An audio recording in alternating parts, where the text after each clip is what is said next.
on the hockey database website. They have the media guides, which most people are not familiar with. Right. Because they don't even make them anymore. Yeah. They have the media guides for each of the first, looks like 5 years for the Ice Caps. And you can't have a media guide without a slogan. Of course. Okay? I put my glasses on because the first slogan that I can read is from 95, 96. And it says, grab a piece of the action. Okay? The next year, it's, you'll never guess how clever these hockey slogans can get now. You know when you go? Nope. No. The beginning of a new ice age. Oh, wow. And it's like a pure white cover ice. I love it. I love that. And then the last one from 97, 98, it's dark. So it's a contrast from the previous year. So it was probably the same communications team that put it together. Now it's dark, and there's 2 hockey pucks that look like eyes, and it's watch us. Oh, I like that. Watch us. I like that. Now, yesterday you tweeted out a picture of the Wolf looking seemingly drunk with PBRs. With PBR stacked with the schedule for NC State football from 72 and basketball for the 72-73 season. And people were like, I want to get that T-shirt. I'm looking at these covers here. I think you could sell a few of these, especially the Watch Us one and grab a piece of the action. Well, they will be selling Ice Caps gear at the Eye for this North Carolina night on January 10th for the Carolina Hurricanes. If I may plug the Brief History of Triangle Sports podcast I did this past summer, there is an episode that features the Raleigh Ice Caps. I talked to former Ice Caps captain Jim Powers. Jimmy is the owner of Piper's Tavern out in North Raleigh. He's still in the area. And Paul Strand, who is still in hockey youth development here in the Triangle. He heads up the North Carolina Golden Bears. So he played in the final season. Paul played in the final season for the Ice Caps before moving on. And like the stories from those ECHL days were really just filled with really 3 consistencies. The type of hockey was a lot of fighting, right? They loved the boosters, basically the families that would take these guys in, because you got to imagine the 90s making ECHL money wasn't a lot. So they essentially had a booster club. You think? Yeah, they had a booster club. They had people who took care of them, meals, all that kind of stuff.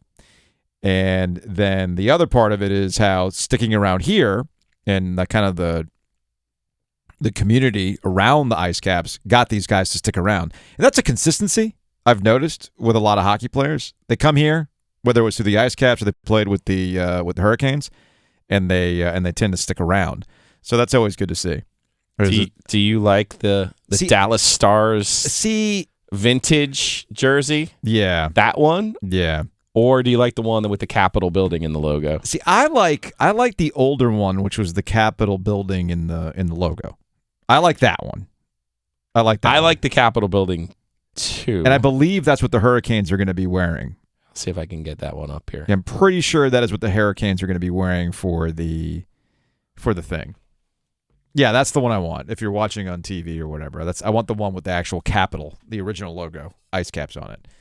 But I do want them to actually go ahead. There it is. If you're watching on WRL Sports Plus, you can see the logo. I actually like that. That's a good one, man. Yeah, that to me is a good with logo. The R on the dome there. So it's funny. We are at a point now with jerseys and retro stuff where the 90s are back, right?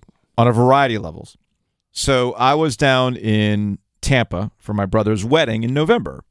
And we decided on that Thursday, when the remnants of Hurricane Nicole were pushing through, we said, well, screw it. It's going to rain in Tampa here for the foreseeable future, so let's go away from the storm. So we ended up going to Disney Springs, which is Disney's big shopping mall.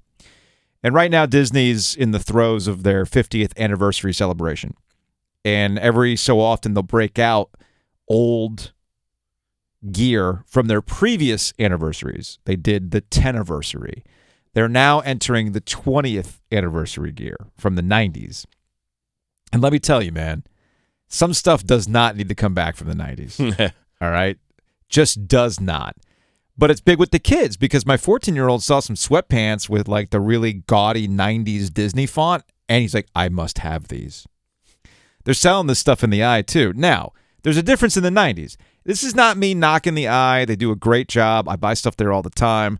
I highly recommend the Strutting Stormy. I bought that shirt. The minute they introduced that Strutting Stormy, I'm like, auto purchase, right? But they've gone in on the faux retro Saved by the Bell-esque gaudiness of the 90s. Jackson's got one of those. He got one, right? Yep. Here's the problem. That wasn't 1997. 1997, if you wanted to match 1997's aesthetic, I need some Carolina Hurricanes Jinko jeans. Like, did you see the picture that NC State retweeted when the Milwaukee Bucks were playing the Charlotte Hornets and Antetokounmpo's brother? Yeah. Was wearing an NC State Wolfpack hoodie. A Nike one, so it was Chuck Amato era. Right. Yeah. And he was wearing what amounted to Jinko jeans. I mean, these were not wide, these were not loose. These were Jinkos, man. The only thing that was missing was a chain link belt. Or, I'm sorry, not a chain link belt, the chain to your wallet. Yeah. Okay? With the studded belt. It was the only thing that was missing.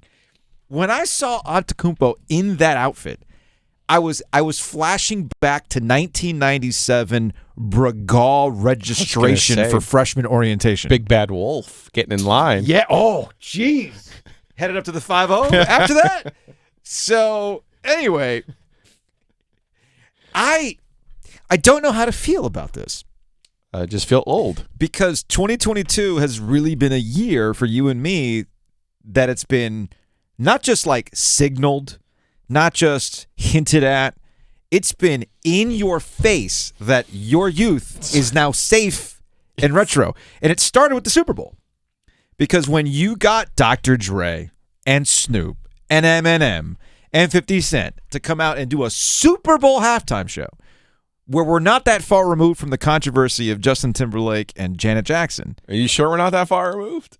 Are we? 19 years. Has it been almost 20 years? It's about to be. 03. Oh, jeez. It was a different time. My point still stands. Artists from Death Row who were used constantly for fear-mongering about this is what your children are listening to. This is terrible for our society. And they were celebrated at the Super Bowl, and every single one of us was like, yes! And now I see this stuff. Some stuff doesn't have to come back. The Jinko jeans is the thing that I am flabbergasted by. You should have left. Like, don't make the same mistakes we did, kids. Did you ever have Jinko jeans? I had green jeans, but I never had Janko jeans. Okay. My brother-in-law had jeans with pant legs so wide, you would have thought Fit it was two of them. I could have hidden in there, right? If you talk about like when you were a kid and your dad would use you as a booze mule, yes, to get you into Generals games, Generals games. Imagine if those jeans were popular then. You could have brought a keg, a little pony keg, easily. Serve it right beer ball. A beer ball. Jeez.